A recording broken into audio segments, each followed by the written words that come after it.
Guys, welcome to Quickies from Top Guns out of Terre Haute, Indiana. We're going to spend just a little bit of time looking at leather versus Kydex when we're dealing with a holster.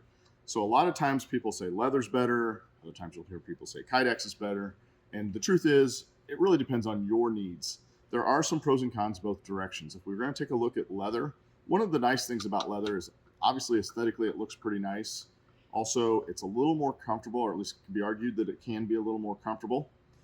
Some of the downsides of leather, though, would be the main one that I can think of is retention, followed up by the fact that it eventually gets soft. And that soft leather can wear its way down to where something can get through the trigger and the trigger guard to pull the trigger.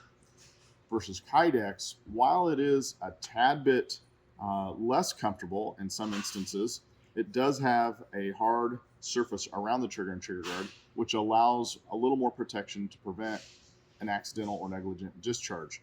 Additionally, I like the fact that usually on Kydex you have a little more retention so that it snaps in and snaps out. And most of all, I happen to like the fact that you can reholster one-handed. So these are a few things you might take into consideration both directions.